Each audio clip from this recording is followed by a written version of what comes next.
To 12 17వ పాఠం పునరాగమనం. ముంబై చేరిన వెంటనే అమ్మని పిల్లల్ని చూడాలనిపించింది.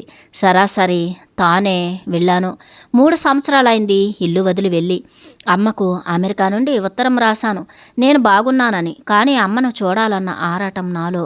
నా అమెరికా యాత్ర విశేషాలు అందరికీ ముఖ్యంగా అమ్మకు చెప్పాలి.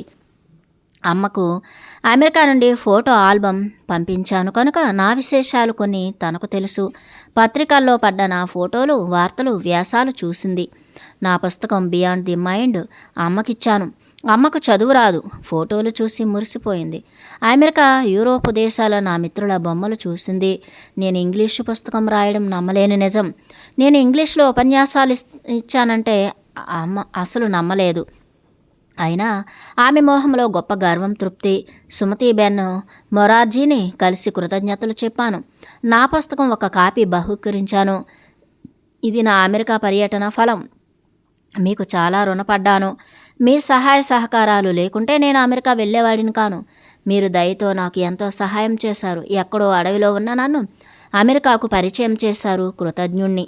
నన్ను అమెరికా పంపడం వల్ల ఆమెకు ఒరిగింది లేదు. ఏమాత్రం స్వార్థం కానీ లాభం కానీ లేవు. ఆమె నిమిత్త మాత్రురాలు. అనుభవం నాది, ఫలితాలు నావి. ఆమె ఆశ్చర్యపడ్డారు నా నిర్వాకానికి. ఒక చిన్న నౌకాయానం 3 సంవత్సరాల ప్రపంచయాత్రగా మారుతోందని ఎవరనుకుంటారు? ప్రసంగాలు, పుస్తక రచన, క్యాసెట్లు నమ్మ వీలు కానివి. కలకత్తాలోని బిహారీ భాయ్ షా పాత్ర తక్కువైంది కాదు. ఆయన నా జీవితంలో ప్రవేశించిన తీరే విచిత్రం. కారణం లేకుండా కార్యం జరగదంటారు. కార్యకారణాలు కలిసే ఉంటాయి. భగవంతుడు నా పని కోసం ఆయన్ని పురమాయించాడు. నా జీవితంలో అవసరానికి సహాయపడేవారు అలా ప్రవేశిస్తుంటారు. వారందరూ అంతకుముందు నాకు పరిచయం ఉన్నవారు కారు. నా సంకల్పం, ప్రయత్నం లేకుండానే పనులు జరిగిపోతుంటాయి. అంటే ఏదో అగోచర శక్తి నా వెనక పనిచేస్తోంది. నా చేత పనులు చేయిస్తోంది. అందరి చేత నా కోసం పనులు చేయిస్తోంది. కొందరు దాన్ని విధి అంటారు, కొందరు కలిసి రావడం అంటారు, ఇంకొందరు అదృష్టంగా భావిస్తారు. నా వరకు అది దైవికం.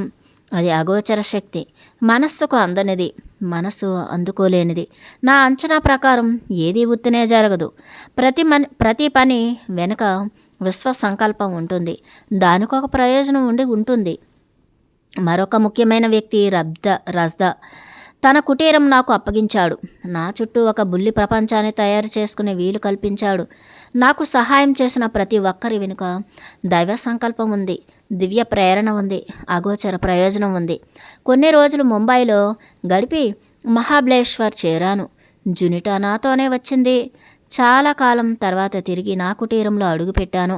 3 వర్ష ఋతువులు గడిచిన కుటీరం చిక్కు చెదరలేదు, శుభ్రంగా ఉంది. మాతో ఒక చిన్న టెంట్ తెచ్చాం. జునిటా టెంట్లో ఉండేది. ఆమెకు పరిసర గ్రామాలు, పట్టణం పరిచయమైనాయి. తన ఇష్టం మేరకు వంట చేసుకునేది.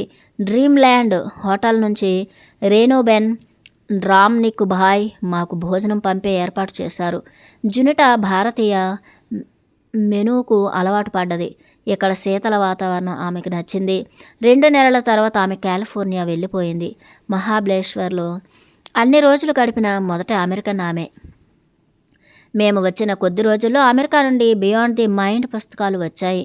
మిత్రులు చెన్నై, బెంగుళూరు, కోల్కతా, పూనా నగరాలలో పంపిణీ చేశారు.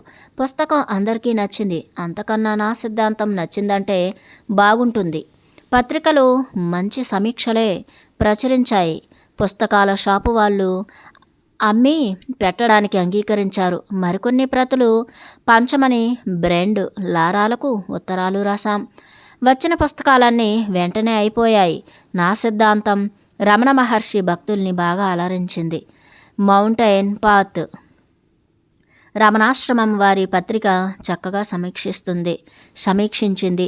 వారంటారు, చాలా మంచి ఇండియన్ గురువులు అమెరికా వెళ్ళి స్థిరపడ్డారు. దాదా వలె ఒక మంచి పుస్తకం రాసిన వారు లేరు. బియాండ్ ది మైండ్ చాలా మంచి పుస్తకం. మనసు లీలాల్ని విశదీకరించింది. మనసును దాటిపోయే మార్గం చూసిన మంచి రచన. దక్షిణ భారతం నుండి పుస్తకానికి బాగా ఆర్డర్లు వచ్చాయి. ఆయా నగరాలలో, పట్టణాలలో వచ్చి ప్రసంగించమని ఆహ్వానించారు. ఇది క్రొత్త జీవితం. ఇంతకాలం కొండపైన అజ్ఞాతంగా ఉన్నవాడికి జనావళి ఆహ్వానం. ఒకనాడు నా కుటీరం బయట కూర్చుని తేనెపట్లు చూస్తుండగా ఒక మధ్య వయస్సు మహిళ హడావిడిగా నా దగ్గరకు వచ్చింది. 40 లోపు వయసు, చాలా అందంగా ఆకర్షణీయంగా ఉంది. చదువు సంస్కారం ఉన్న మహిళ. వచ్చి నమస్కారం చేసి కంగారు పడసాగింది. కూర్చోమని ఆహ్వానించాను. నా పుస్తకం చూపిస్తూ ఇది మీరు రాసిందే కదా అని అడిగింది. అవునన్నాను. ఆమె తన పేరు మంజు బెన్ షా అని పరిచయం చేసుకుని తన గురించి చెప్పింది. ఉదయం నేను మధుసాగర్ వచ్చాను తేనె కొనడానికి. షాపులో తేనె సీసాల ప్రక్కన మీ పుస్తకాలు కనిపించాయి. యథాలాపంగా ఒక పుస్తకం తీసుకుని తిప్పాను. అక్కడక్కడ చదివాను. మీ అభిప్రాయాలు, వ్యాఖ్యలు చిత్రం అనిపించాయి. అరగంట సేపు షాపులో నిలబడి చదివాను. ఇంకా చదవాలనిపిస్తోంది. షాపులో కుర్రవాడు నా దగ్గరకు వచ్చి, మేడం, ఇది రాసిన ఆయన మీకు తెలుసా అని ప్రశ్నించాడు. తెలియదన్నాను. మీరు ఇక్కడ ఉంటారని అడ్రస్ ఇచ్చాడు. మీ గురించి విని మిమ్మల్ని చూడాలని వచ్చాను. 1 నిమిషం ఆగి మళ్ళీ అన్నది. ఆశ్చర్యం. చాలా సంవత్సరాలుగా మా శ్రీవారితో కలిసి ఇక్కడికి వస్తున్నాను. ఎప్పుడు మీ గురించి విన్నది లేదు. ఇక్కడ ఉండి మీ గురించి తెలుసుకోలేకపోవడం బాధగా ఉంది. నేను నవ్వి అన్నాను, నాది అజ్ఞాత జీవితం. ఎవరు నా కోసం రాకూడదని ఇక్కడ ఉంటున్నాను. ఏం బాగాలేదు సార్. నేను రోజు వస్తాను. 5 రోజుల పాటు ఇక్కడ ఉంటాం. మా శ్రీవారు డాక్టర్ శాంతిభాయ్ షాని తీసుకువస్తాను. మీ అభ్యంతరం ఉండదనుకుంటాను. మర్నాడు భార్యాభర్తలు వచ్చారు. చాలాసేపు సంభాషించారు. మహాబలేశ్వర్ పర్వతం పైన ఒక సత్యం తెలుసుకున్నందుకు సంతోషించారు. నన్ను ముంబై రమ్మని ఆహ్వానించారు. తమకి తెలిసిన వారందరికీ పరిచయం చేస్తామన్నారు. నేను కాదనలేదు. ఏది ఎప్పుడు ఎందుకు జరుగుతుందో. ముంబైలో చాలా సమావేశాలలో ప్రసంగించాను. చాలా ఇంటర్వ్యూలు జరిగాయి. మొత్తం మీద ఇండియా కూడా నన్ను గుర్తించింది. అట్లా ముంబైలో మొదలైన నా తాత్విక ప్రసంగాలు, ఉపన్యాసాలు పూణే, షోలాపూర్లకు పాకాయి. అనేక మహారాష్ట్ర పట్టణాలకు వెళ్ళి ప్రసంగించవలసి వచ్చింది. నాసిక్, సంగల్, చండీగఢ్, అహ్మదాబాద్, బరోడా, కోటా, భోపాల్, హైదరాబాదు, బెంగుళూరు, కలకత్తా, చెన్నై, ఢిల్లీ, ఖాట్మండు, కొలంబో నగరాలలో నిర్విరామంగా పర్యటించి ప్రసంగించవలసి వచ్చింది. మాధవపూర్ ఆశ్రమంలో స్వామి భక్తి వేదాంత నా ఉపన్యాసాలు ఏర్పాటు చేశాడు. 1979-80లో ఎక్కువ కాలం మహాబలేశ్వర్లోనే గడిపాను. అప్పుడప్పుడు ఉపన్యాసాలు. ఇప్పుడు నేను అమెరికన్ ఇంగ్లీషు బ్రహ్మాండంగా మాట్లాడగలను. రకరకాల మనుషులతో, స్మృతులతో, సంస్కృతులతో పరిచయం ఏర్పడ్డది. ఒక రచయితనైనాను. ఇదంతా ఎలా జరిగింది? నా ప్రతిభ కాదు. ఏదో అగోచర శక్తి నా చేత ఈ పనులు చేయించింది. అమెరికా మిత్రులు ఉత్తరాలు అందుతున్నాయి. పుస్తకాలు, టేపులు బాగా పోతున్నాయి. మళ్ళీ అమెరికా రమ్మని పిలుపు. విమానం టికెట్ పంపారు. నా వీసాకు కొత్త స్పాన్సర్లు లభించారు. వారి ఆహ్వానం మన్నించి మళ్ళీ అమెరికా బయలుదేరాను. 1981లో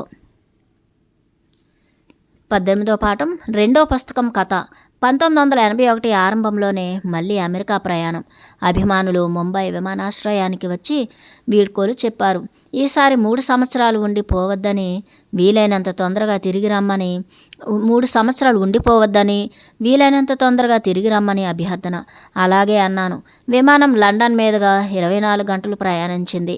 లాస్ ఏంజల్స్ చేరేసరికి కెన్రీడ్ బృందం వచ్చి స్వాగతం చెప్పారు. బొకేలతో స్వాగతించి ఫోటోలు తీశారు. పాత మిత్రుల్ని మళ్ళీ కలిసిన ఆనందం నాది. ఈసారి కెనరీడ్ ఇంట మకాం. తనే లాస్ ఏంజల్స్ ప్రాంతంలో ఉపన్యాసాలు ఏర్పాటు చేశాడు. పుస్తకాలు, క్యాసెట్లు బాగా అమ్ముడవుతున్నాయి. రాబర్ట్ కేర్ ఆహ్వానం మేరకు శాన్ ఫ్రాన్సిస్కో వెళ్ళాను. ఈసారి కలర్ వీడియో ప్లాన్ చేశారు. సముద్రం నేపథ్యంగా అవుట్డోర్లో చిత్రీకరించారు. ఏ సాంగ్ ఆఫ్ లైఫ్ అనే అందమైన వీడియో ఫిల్మ్ రూపుదిద్దుకుంది. కేబుల్ టెలివిజన్లో ప్రదర్శించారు. హేల్స్బర్గ్ నుండి 2 మిత్రులు, లారీ స్విన్, బెండ్రా సేల్స్ వచ్చారు. వాళ్ళిద్దరూ బియాండ్ ది మైండ్ ప్రాజెక్టుకు పనిచేశారు. వారికి మంచి పండ్ల తోటలు, కూరగాయల తోటలు ఉన్నాయి. అక్కడికి తీసుకువెళ్లారు. అక్కడ నాన్సీ ల్యాడ్ కలిసింది. అప్పుడే టువార్డ్స్ ద అన్నోన్ పుస్తకానికి పథక రచన జరిగింది, ప్రణాళిక సిద్ధమైంది. అది గురించిన మనసు గతి గురించిన పుస్తకమే. అహంకారం లేని మనస్సు మనిషికి ఎంతో మేలు చేస్తుంది. అది ప్రధానాంశం. కాస్త వివరంగా చెప్పాలంటే మనిషి పనిచేసేది మనసుతో. మనసు ముసుగులో మనిషి బ్రతుకుతాడు. మనసును లయింపచేస్తే మనిషి స్వేచ్ఛగా జీవిస్తాడు. వినయశీలత, నిరాడంబరత, సునిశ్చితత్వం పెరిగితే అహంకారం నశిస్తుంది. అదే ప్రజ్ఞగా పరిణమిస్తుంది. అది మొదట దివ్యజ్ఞానం అనిపిస్తుంది. మనిషి చివరకు అందుకోవలసింది అదే. ఉద్రేక స్వభావంతో దానిని అందుకోవడం జరగదు. అది ఎక్కడో ఉండేది కాదు, ప్రతి మనిషిలోనూ ఉంటుంది. వెతుక్కోవలసింది తనలోనే. రెండో పుస్తకం కథ మొదలైంది. దాని పేరు సాంగ్ ఆఫ్ లైఫ్. అంతా కవితామయం. ఆ రోజుల్లో నా ప్రసంగాలు కవితాత్మకంగా సాగేవి. వేసా గడువు అయిపోయి వచ్చింది. పుస్తకం ప్రచురణ దాకా రాలేదింకా. ఇండియా నుండి మిత్రులు రమ్మని ఉత్తరాలు రాస్తున్నారు. తిరిగి ఇండియా వచ్చేసాను. ఆ సంవత్సరం ఇండియాలో చాలా చర్చా సమావేశాలు జరిగాయి. కొన్ని చోట్ల అమెరికా పర్యటన విశేషాలు చెప్పాను. అమెరికాలో నా భావాలకు మంచి స్పందన లభించింది. అక్కడ వారు ఆధ్యాత్మికాన్ని మేధస్సుతో పరిశీలిస్తారు. అందుకే వారికి ఆత్మను గురించిన జ్ఞానం బొత్తిగా బుర్రకెక్కదు. అమెరికా జనాలకు ఎందుకో గాని ఉత్సాహం అధికం. స్థిమితంగా, నెమ్మదిగా, నిదానంగా జీవించడం వారికి నచ్చదు. లోపల మనశ్శాంతి, ఆత్మశాంతి అనేది వారికి అలవి కాని విషయాలు. వారి జీవన విధానం, సంస్కృతి అలాంటివి. ఒత్తిడి జాస్తి. ఊరికే ఉండరు. ఉరకలు పరుగులు. జీవితాంతం వారి మనస్సు, ఆలోచనలు అంతే వేగంగా పనిచేస్తాయి. అయినా వారికి జీవిత రహస్యాలు తెలుసుకోవాలన్న ఆసక్తి ఉంది. తపన కాదు, శాంతి కోసం ఆరాటపడతారు. అర్రులు చాస్తుంటారు. విద్య, వివేకం ద్వారా కాక శాంతికి వేరే మార్గం ఉందంటే వారికి ఆశ్చర్యం. మన దేశంలో పరిస్థితి వేరు. మనవారి మానసిక స్థితి వేరు. పెద్ద పెద్ద నగరాలు మినహాయిస్తే ఇక్కడ ప్రజాజీవనం ఓ ఉడిదుడుకులు లేకుండా సాగిపోతుంది. మన వారికి బోలెడంత తీరుబడి, విశ్రాంతి. అయితే మనవారి కాళ్లకు బంధాలు వేసేది సంప్రదాయం. సాంప్రదాయం ఉల్లంఘించరు. దేవుడినైనా తమ సాంప్రదాయ చట్రంలో బిగిస్తుంటారు. ఇక్కడి వారి బుర్రల నిండా ప్రాచీన విజ్ఞానం, సంప్రదాయం నిండిపోయి ఉంటాయి. సనాతనం అంటే ఇష్టం. ఆ గీత దాటి బయటకు రారు. ఇండియా, అమెరికా దేశాల సంస్కృతుల్లోని వైవిధ్యాన్ని గమనించాను. వేసవి వచ్చిందంటే ముంబైలో ఉండలేను. ఆ తాపం నేను భరించలేను. నా మకం మహాబలేశ్వర్కు మార్చాను. అక్కడ హాయిగా ఉంటుంది. టువర్డ్స్ ద అన్నోన్ పుస్తక ప్రచురణ ఇండియాలో కుదిరేటట్లు లేదు. మంచి పేపరు దొరకదు. చక్కని ముద్రణ లభ్యం కాదు. ప్రస్తుతానికి నిలిపివేశాను. ఇంకా చేయవలసిన పని లేదు. వ్యాపకాలు లేవు. మిత్రులు నా కోసం రాసాగారు. అమెరికాలో కొన్ని టెంట్స్ కొని తెచ్చాం. నా కుటీరానికి దగ్గరగా టెంట్స్ వేసుకుని మిత్రులు ఉంటారు. 20 నిమిషాల్లో టెంటు వేయవచ్చు. 5-6 టెంట్స్ అతిథుల కోసం ఏర్పాటు చేసి ఉంచాం. అంటే 15 మందికి వసతి సౌకర్యం ఏర్పడ్డది. మహాబలేశ్వర్లో అతిథులు పెరిగారు. హోటల్ నుండి భోజనాలు వచ్చేవి. వంట పని లేదు. విదేశీయులు రాసాగారు. కాలిఫోర్నియా మిత్రులు రమ్మని ఒత్తిడి చేస్తున్నారు. పుస్తక ప్రచురణ కోసమైనా అమెరికా వెళ్ళాలి. పుస్తకం కోసం శాంతా పన్నుటి చాలా శ్రమ పడుతోంది. తనే బొమ్మలు, డ్రాయింగ్లు తయారు చేసింది. ఎంత డబ్బు చాలడం లేదు. ఒక రోజున ఎవరో ఒక ఆమె నా గదికి వచ్చింది. దాదా, ఇంకా ప్రచురణ ఆలస్యం చేయవద్దు. వెంటనే ప్రింటింగ్ ఏర్పాటు చేయండి అని కావలసిన డబ్బు ఇచ్చింది. ఈసారి పుస్తకాల షాపుల వారు ఉత్సాహంగా ఉన్నారు. అమ్మకాల గురించి బెంగలేదు.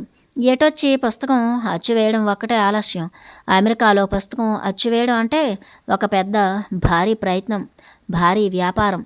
ఒకరోజున బెండ్రా చిరాకుగా, దిగులుగా నా వద్దకు వచ్చింది. దాదా, జీవితం చాలా విసుగనిపిస్తోంది. కాసేపు ప్రశాంతంగా కూర్చుని ధ్యానం చేసుకోవాలంటే వీలు కావడం లేదు. మీతో మాట్లాడడానికి కూడా తీరిక చిక్కడం లేదు. మీకు ఎంతో సాయం చేయాలని ఉంది. లర్రీకి నాకు పడడం లేదు. ఏం చేయమంటారు? ఆమెను చూస్తుంటే జాలి వేసింది. ఆమెలో ఆధ్యాత్మిక తపన ఉంది, జిజ్ఞాస ఉంది. చాలాసార్లు ఆ విషయాలు మాట్లాడుకున్నాం. చాలా చోట్ల జరుగుతోంది అదే. ఆశ ఉంటుంది, అవకాశం రాదు. జిజ్ఞాస ఉంటుంది, సరైన గైడ్ దొరకడు. కొందరికి కాలం కలిసి రాదు. కేవలం ఆసక్తి వల్ల సాధించేది ఏమీ ఉండదు. సాధనకు ప్రయత్నించకుండా ఎంత ఆరాటపడినా ప్రయోజనం ఉండదు. ఒక గంట సేపు ధ్యానానికి కేటాయించకపోతే ఏం ఒరుగుతుంది? జీవితాంతం ఎలా ఎదురు చూడడంతోనే జరిగిపోతుంది. జీవితాంతం అలా ఎదురు చూడడంతోనే జరిగిపోతుంది. నేను అందరికీ ఉద్యోగ వృత్తి బాధ్యతలు ఎక్కువ, చేస్తున్న పనులు, చేయవలసిన పనులు అధికం. కాస్తైన విశ్రాంతి. నేడు అందరికీ ఉద్యోగ వృత్తి బాధ్యతలు ఎక్కువ, చేస్తున్న పనులు, చేయవలసిన పనులు అధికం. కాస్తైన విశ్రాంతి, విరామం కనిపించదు. ఒంటరిగా ఉండడానికి భయం.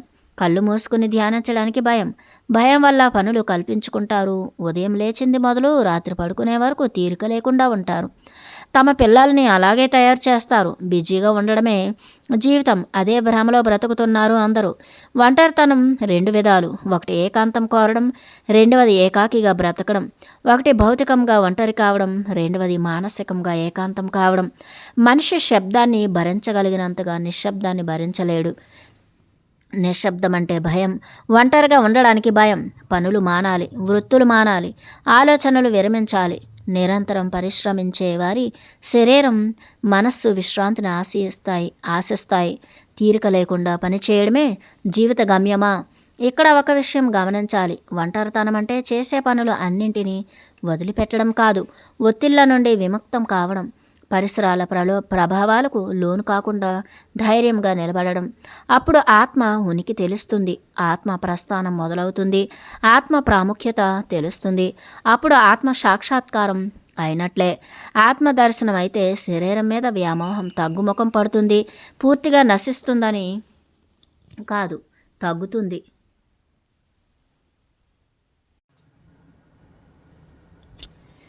వ్యసనం అదే ప్రధానం. సర్వస్వం అనుకోవడం, మమేకం కావడం ఉండదు. ఆత్మదర్శనం అయితే శరీరం మీద వ్యామోహం తగ్గుముఖం పడుతుంది. పూర్తిగా నశిస్తుందని కాదు, తగ్గుతుంది. మమేకం కావడం ఉండదు. అదే ప్రధానం. సర్వస్వం అనుకోవడం జరగదు.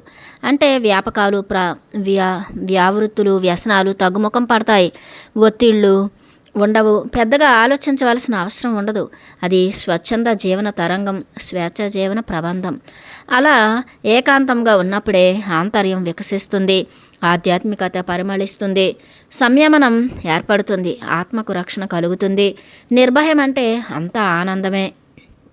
మానసికంగాను ఏకాంతం పొందగలిగితే అంతఃశక్తి పెరుగుతుంది, అంతర్దృష్టి ఏర్పడుతుంది, సాధనతో శోధన పెరుగుతుంది, మనిషిలో సృజనాత్మకత మొదలవుతుంది. అంటే స్వేచ్ఛ, సర్వస్వతంత్రంత, ఆత్మ వివేకం, ఆత్మ జ్ఞానం అన్నీ ఒకదాని వెంట ఒకటి ఏర్పడతాయి. కానీ మనం ఏం చేస్తున్నాం? అసలు జీవకేంద్రం దాకా పోకుండా పైపైన తచ్చాడుతుంటాం. బంధుత్వాలు, బాంధవ్యాలు, వ్యవహారాలు, ఆత్మీయతలు అని సతమతమవుతూ జీవిత సత్యాలకు దూరం అవుతుంటాం. ఇంకా మనల్ని మనం వెతుక్కునేది ఎప్పుడు? సత్యాన్ని గ్రహించేది ఎప్పుడు? మనిషిలోని నిర్మలత్వం, నిశ్చలతత్వమే జీవం గురించి ఎందరికీ తెలుసు? ఎందరూ తెలుసుకోవాలని ప్రయత్నిస్తున్నారు? తెలుసునని అహంకరించే వారికి మాత్రం తెలుసా? అది ప్రధానమైన అంశాన్ని వదిలివేస్తున్నాం. ఎందుచేత?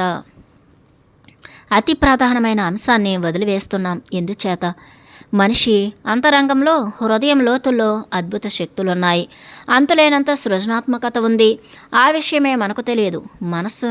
మనసును నిశ్చలం చేసి ఎడాపెడా ఆలోచించడం మానేతే, కోరికలకు, వ్యసనాలకు ఆనకట్టలు వేస్తే మన శక్తి నిల్వలు పెరుగుతాయి. వాటిని సద్వినియోగపరుచుకోవచ్చు. అంటే మన కేంద్రాన్ని చేరినట్లు. ఏకాంతం అంటే ఆషామాషి కాదు. అది హృదయ కేంద్రం చేరడానికి రాజమార్గం. అక్కడికి చేరుకుంటే తప్ప మనశ్శక్తి నిధులు మనకు తెలియవు. మన సునిశ్చితత్వం తెలియదు. అది సుక్షేత్రం, దివ్యభూమి, సృజనకు తావలం. అదే జీవితానికి ఇంధనం. శాంతిని, చైతన్యాన్ని, పూర్ణత్వాన్ని అందించేది అదే. ప్రతి ఒక్కరూ సాధించవలసింది, సాధన చేయవలసింది, ధ్యానించవలసింది దానికోసమే. లోపలకు వెళ్ళి వెతికితే తప్ప వాటి ఉనికి మనకు తెలియవు. అది ప్రశాంత ఏకాంతంలో జరిగే పరిణామం. ప్రశాంతత లేకపోతే మనిషి జీవకేంద్రాన్ని చేరడు. ప్రశాంతి అంటే నిశ్శబ్దం, నిశ్చలనం, నిరాలోచన, నిష్కామ్యం. లోపలి లోతుల్లోకి వెళ్ళే మార్గం పేరు ఏకాంతం. అంతర్గత శక్తులు సొంతం చేసుకునే మార్గం. పరేంగిత ప్రజ్ఞకు అది అగోచర మార్గం. మరొక విధంగా చూస్తే ఏకాంతం అంటే పరిసర ప్రభావాలు మనపైన పడకుండా జాగ్రత్త పడడం, పని ఒత్తిడులు పరిహరించడం, సమాజం కట్టడలు నిబంధనలు దాటిపోవడం. పరిసరాలు సమాజం మనల్ని క్షోభకు గురి చేస్తుంటాయి, మన జీవనధారను కలుషితం చేస్తాయి, కల్లోలపరుస్తాయి. అసూయ ద్వేషాలు స్వార్థ ప్రయోజనాలు మన చుట్టూ పెద్ద గోడలు సృష్టించాయి. మన చుట్టూ ఉన్న వాతావరణం కలుషితమైపోయింది. ప్రశాంతికి అవరోధాలు ఎక్కువైనాయి. ఈ వాతావరణ కాలుష్యంలో మనిషి ప్రశాంతంగా జీవించగలడా? అవి అవరోధాలే కాదు, బలమైన ఆకర్షణలు కూడా. వాటికి చైతన్యం ఉంది కనుక వాటిని అంత సులభంగా దాటడం సాధ్యం కావడం లేదు. ప్రతి ఆలోచనకు భావానికి శక్తి ఉంటుంది. ఆ శక్తి పరిసరాలను ప్రభావితం చేస్తుంది, జీవితాన్ని కల్లోలపరుస్తుంది, కదిలిస్తుంది, కకావికలం చేస్తుంది. ధ్వని కాలుష్యం వంటిదే భావ కాలుష్యం. అది మన అంతరాన్ని క్షోభకు గురి చేస్తుంది, మానసిక అశాంతికి గురి చేస్తుంది. అది చేసే అపకారం, కలిగించే హాని ఇంత అని మనకు తెలియదు. వాటి ప్రభావం మనిషిపైన, సమాజం పైన, కాలం పైన పడుతోంది. ఈ కల్మషాలను వదిలించుకోవడం ఎలా? వాటి ప్రభావాలకు దూరం కావడం ఎలా? వాటిలో కనిపించేది కొన్ని, కనిపించనివి ఇంకొన్ని. కొన్ని మనసు పరిధిలోనివి, కొన్ని భౌతిక ప్రపంచం పరిధిలోనివి. ఆ ప్రభావాల నుండి తప్పించుకోవడమే స్వేచ్ఛ. అందుకు ఏకాంతం అవసరం. బుద్ధి, జ్ఞానం, విజ్ఞత కలవారు ఈ ఒత్తిళ్ల రహస్యం ఇట్టే తెలుసుకోగలరు. అవి ఎంత నిరుపయోగాలో వ్యర్థమో గ్రహిస్తారు. ఆ ప్రయత్నంలోనే తపన మొదలవుతుంది, జిజ్ఞాస ఆరంభమవుతుంది. నేనేమిటి, నేనెవరు అన్న ప్రశ్నలకు సమాధానాల కోసం వెతుకులాట జరుగుతుంది. అప్పుడే మనిషి జిజ్ఞాసిగా మారి ఏకాంతాన్ని అన్వేషిస్తాడు, ఆశిస్తాడు, ఒంటరిగా జీవించాలనుకుంటాడు. తన లోపలకు నిష్క్రమించడం సాధన చేస్తాడు. కళ్ళు తెరిచి ఉన్న ఆ స్థితిలో బాహ్య ప్రపంచం కనిపించదు. అంతా రమణీయమే. అదే అంతర్గమనం, అంతర్వీక్షణం. నా అవగాహన ప్రకారం ఒక్కొక్కరి మనస్సు ఒక్కో విధంగా ఉంటుంది. దానికి వారసత్వ సంక్రమణలు, సంప్రదాయ ప్రభావాలు, సామాజిక ఒత్తిళ్లు కారణాలు. అలవాట్లు, ఆచారాలు ఊపిరాడనీయవు. అవే మనసు పైన పనిచేస్తాయి, మనసును ప్రభావితం చేస్తాయి. ఒకరినొకరు తెరచాటున చూస్తున్నట్లు ఆత్మానుసంధానం ఉండదు, ఆత్మదర్శనం లభించదు. కనుక సంబంధాలలో సఖ్యత కనిపించకుండా పోతుంది, హృదయం స్పందించదు. అది కారణంగా దగ్గర వారితోనూ దూరం పాటిస్తాం. ఆ స్థితిలో నేను నాలోకి చూసుకోసాగాను. బాంధవ్యాలు ఏమిటి, ఎంతవరకు, ఎందుకు అని ప్రశ్నించుకుంటే అంతా డొల్ల. లోపల ఏమీ లేదు, దిగులు వేసింది. మనస్సును నమ్ముకుంటే అంతా మోసం, ఎవరికి మేలు జరగదు. మనసు చేసే సహాయాలు ప్రమాదాలు అనిపించాయి. ఎవరి అవసరాలు ఎవరికి తెలుస్తాయి? ఏదో సర్దుకుపోవడం తప్ప. అసలు ఎక్కడికక్కడ సర్దుకుపోవడమే జీవితం అనిపించింది. పెద్దవాళ్ళను గమనించండి. తమ వయస్సు వారితోనూ కలిసిమెలిసి సఖ్యతగా ఉండరు. తమకంటే చిన్నవారిని ఇష్టపడుతుంటారు. అందులో నిజమైన ఇష్టం ఉంటుందా అంటే ఉండదు. ఏవో తెలియని బంధాలు, ఆత్మీయతలు ఏకపక్షంగా ఉంటాయి. ప్రేమలు, అభిమానాలు. మనం అభిమానించినట్లు, ప్రేమించినట్లు అవతల వారు మనల్ని అభిమానించరు, ప్రేమించరు. అంటే ఏమిటి? మనిషి పై మెరుగుల్ని మాత్రం ఇష్టపడుతుంటాడు. లోతులకు వెళ్ళి చూసే అలవాటు లేక చీకట్లో ఒంటరిగా పోవడానికి మనస్సు ఇష్టపడదు, భయపడుతుంది. అసలు మనసుకెందుకు భయాలు? ప్రతి మనిషి ఒంటరిగానే ప్రపంచంలోకి వస్తాడు, ఒంటరిగానే పోతుంటాడు. కానీ జనన మరణాల మధ్యకాలంలో మాత్రం ఒంటరితనం అంటే భయపడతాడు. జంట కోసం తపిస్తాడు, జనం కోసం అంగలారుస్తాడు. పరిచయాలు, ప్రేమలు, సుఖాలు, ఆనందాలు, సవాలక్ష ఉపకరణాలు, కారణాలు చూపిస్తాడు. ఆ పిచ్చి పనులకు సమాజ సేవ అని పేరు, సుఖంగా జీవించడం లక్ష్యం. దాని మరో పేరు ప్రేమ. ఈ ప్రేమ కథ సహస్రాబ్దాలుగా సాగిపోతోంది. మనస్సు మనిషిని ఆడిస్తూనే ఉంది. మనిషి ప్రేమించడం, ప్లవించడమే జీవిత లక్ష్యం కాదని గ్రహించాలి. కానీ అదే జీవితం అనే స్థితికి దిగజారాడు. భార్య, పిల్లలు, కుటుంబం, సమాజం 4 స్తంభాల మండపం. వారి అవసరాలకు అనుకూలంగా బ్రతకాలి. తనవారు అని అంగలార్చుతుంటాడు. ఎవరు తనవారు? అసలు తనెవరు? వారెవరు? తను బ్రతుకుతున్నది తన చుట్టూ ఉన్నవారి కోసం. తన కోసం జీవించడం లేదు. తానేమిటో తెలిస్తే తన కోసం జీవిస్తాడు. అందుచేత జ్ఞానులు ఈ బంధాలను వదులుకుంటారు, అనుబంధాలకు దూరం అవుతారు, బంధగణాన్ని గణనలోకి తీసుకోరు, మిత్రుల్ని చేర్చుకోరు, ఎవరితోనూ స్నేహం చేయరు, ఉన్న బాంధవ్యాలు తెంచుకుంటారు, తప్పించుకోరు. ప్రేమ పక్షులై పిల్లల చుట్టూ, పిల్లల చుట్టూ, బంధువుల చుట్టూ గిరికీలు కొట్టరు. ఈ సమాజాన్ని, మనుషులను అసలు పట్టించుకోరు. స్వశక్తిని తెలుసుకోవాలంటే ఎవరికైనా ఏకాంతాన్ని ఆశ్రయించక తప్పదు. అది సృజన శక్తి. అందుకు ముందుగా బంధాల నుండి విముక్తం కావాలి. అభిమానాలు, ఆరాధనలు, అనుబంధాలు బొత్తిగా పనికిరావు. ప్రేమ చుట్టూ పరిభ్రమించడం, చక్కర్లు కొట్టడం జీవిత లక్ష్యం కాదు. బంధాలలో బందీ కావడం జీవిత పరమార్థం అవదు. జిజ్ఞాస పెంచుకోవాలి, శాంతిని కాంక్షించాలి, ఆత్మను అన్వేషించాలి. మనం ప్రయత్నం చేయనిది ఆత్మశక్తి బయటకు రాదు. ఒకసారి బయటకు వచ్చిన ఆత్మ చైతన్యం మనిషిని లోపల బయట శుద్ధి చేస్తుంది. ఆత్మతృప్తిని కలిగించి ప్రజ్ఞా తీరాలకు తీసుకుపోతుంది. ఆత్మ తృప్తిని కలిగించి ప్రజ్ఞా తీరాలకు తీసుకుపోతుంది. నిరుపయోగమైన ఆలోచనలు లేకపోతే పొగలెత్తేది ఆత్మశక్తే. నిరుపయోగమైన ఆలోచనలు లేకపోతే పొంగులెత్తేది ఆత్మశక్తే. అయితే లోచన లేని ఆలోచన ఇబ్బందికరం కాదు. లోకాన్ని మరిపించే ఆలోకనం మంచిదే. తన్మయం కాని భావం ప్రమాదకరం కాదు. అది అనుబంధాన్ని పెంచదు, ఆత్మీయతల్ని చిగురించదు. అంతా అంటి ముట్టని వ్యవహారం. అది ఒక విధంగా సర్వోత్తమమైన స్థిమితం. మన జీవన వేగం తగ్గితే అది సాధ్యపడుతుంది. ఎందులోనూ వేగరపాటు పనికిరాదు.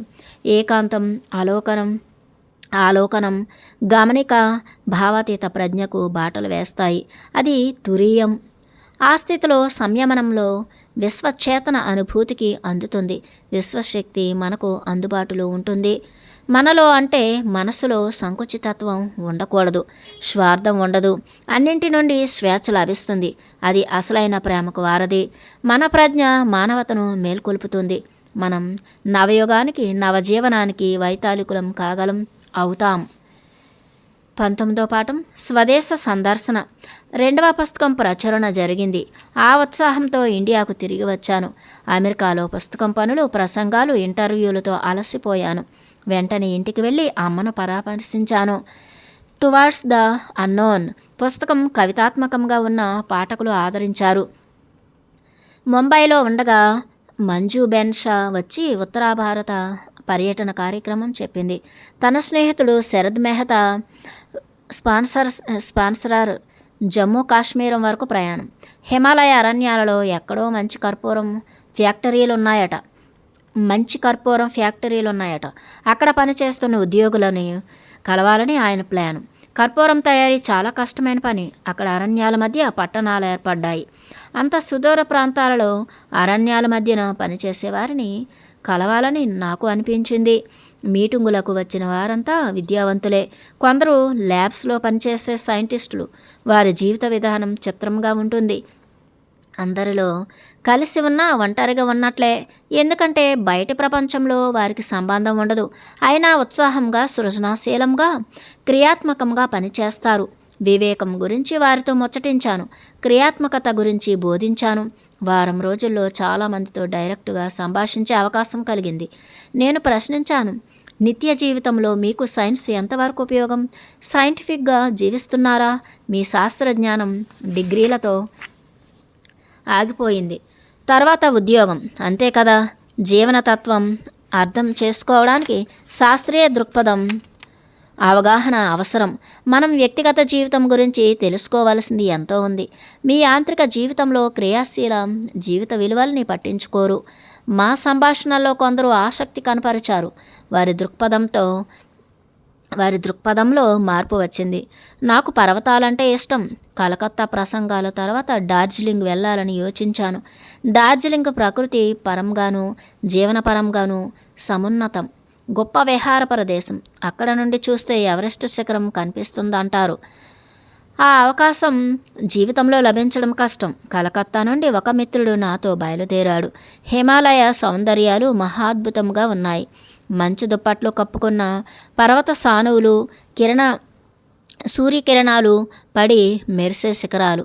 ఎవరెస్ట్ శిఖరం దర్శించాలని సంకల్పించాం. నిజంగా అది కష్టమైన ప్రయాణం. హిల్ జీపులో ఉదయం 3:30కే బయలుదేరాం. 2 గంటలు ప్రయాణం టైగర్ హిల్ వరకు. అక్కడ నుండి ఎవరెస్ట్ శిఖరం కనిపిస్తుంది. అది మంచు కరిగినప్పుడు. అదృష్టం ఉంటే మంచు పొరల చాటున కొన్ని నిమిషాలు కనిపిస్తుంది. తెల్లవారుజామున ప్రయాణం. అసలే హిమాలయాలు. చలి అదరగొట్టింది. ఊలు రగ్గులు కప్పుకున్నాం. ఫ్లాస్కులు నిండుగా వేడి టీ, తినడానికి చాక్లెట్స్, పప్పు గింజలు.